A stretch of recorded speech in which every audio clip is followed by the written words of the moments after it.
back for another workout of the day. Today is an AMRAP for 20 minutes, so it's as many rounds as possible in 20 minutes. It is called Jumping Johnny.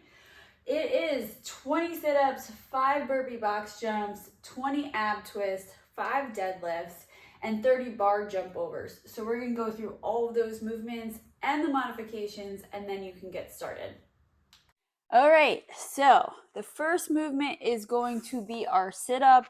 We're gonna reach back, come all the way up, touch those toes, really squeezing those abs the whole time. Modifications would be crunches, and you could do crunches to the knees or to the shins.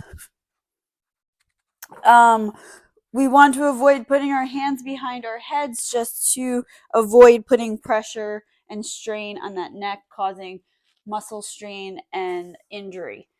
Okay, so the next movement is going to be our burpee box jump. So we're going to need a box for this.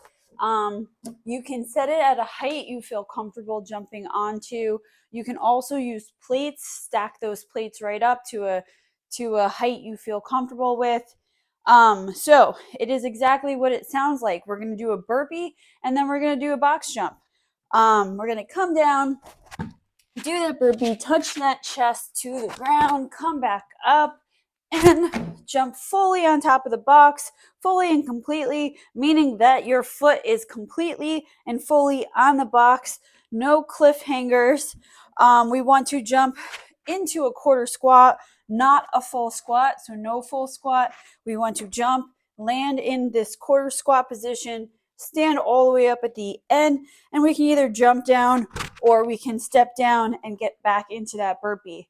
So modifications would be just a half burpee to just come down without the push-up, jump back onto that box, and you can step off or jump off. You can also do a burpee on the box, so you can jump out, come down into a push-up, push up, and jump back onto that box. Those kind of push-ups are great for beginners and working your way up to a full push-up as well. If you don't have a box, you can do burpee into a jumping squat. So you can use all of those modifications as well with the burpee, a half burpee, or burpee on a bench or a box. Okay, next movement is going to be our ab twist. So we're going to sit down into a V position. So we want only our butt to touch the ground, our feet are off the ground, and we're going to be leaning back slightly to engage that core. And we're going to go back and forth, touching each side as we squeeze those abs. Now, if you are able to add weight, awesome. Go back and forth with the weight, making sure you're stable and secure. Now, if you're having a hard time with the weight staying balanced, it means that we need to strengthen that core, but you can go ahead and put just one heel slightly on the ground to help with that balance as you work on gaining that core strength. Or you can use no weight at all. Okay. And you can use different things for the weight. You can use a kettlebell, you can use a dumbbell, you can even use a plate to go back and forth, or a band, or even a slam ball, whatever weight you have. A person, a small person, a baby. Okay. So the next movement is going to be our deadlifts. So we're going to do 5 deadlifts. If we have a bar, awesome.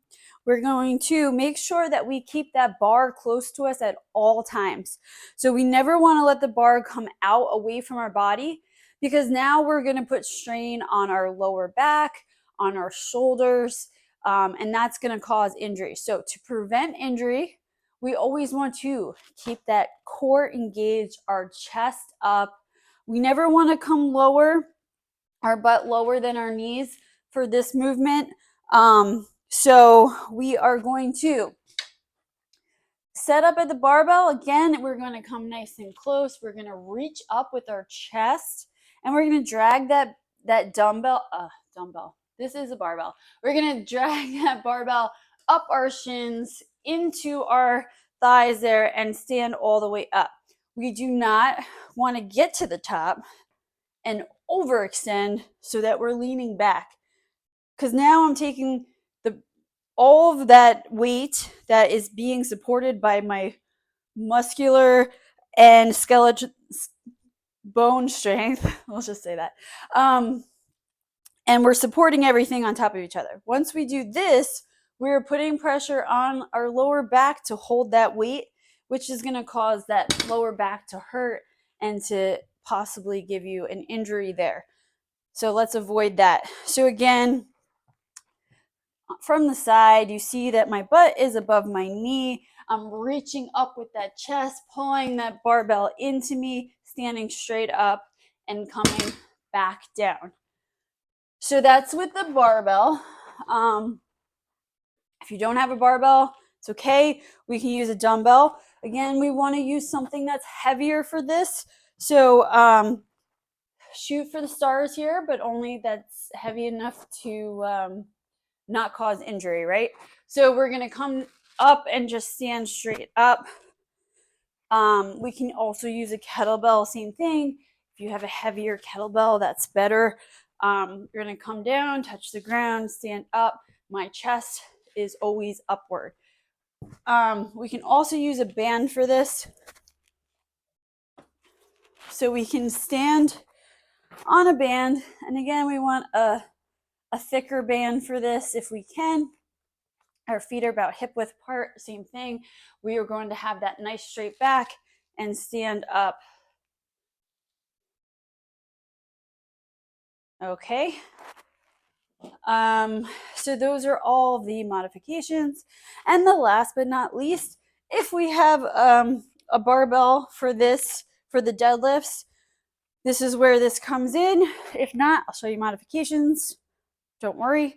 So we're going to take 2 feet at the same time and jump from side to side continuously. We want to try not to just jump one jump at a time. We want to try to go back and forth. Focal point for this would be probably at the tip of the barbell, or right here at the barbell, because we don't want to land on top of the barbell. It is a thin object, so it is easy to jump back and forth and miss it. So that is key. What we also don't want to do is gallop over this, do unicorn gallops. This is not what we want to do. We want both feet side to side. Now, if you're using something like a dumbbell, you can set this on its side and do the same thing side to side, same thing with the kettlebell. Or if you have something like push-up bars, you can set these up as well and jump back and forth on these. If you don't have any of those, or you don't feel just quite comfortable jumping over an object, you can just jump back and forth for 30 times. Okay, so remember, it's 20 minutes, as many rounds as possible. So you're going to keep going through all of those movements for 20 minutes. Make sure you mark down your time, your rounds, your weights, your movements. Revisit the workout, see how you improved. Good luck.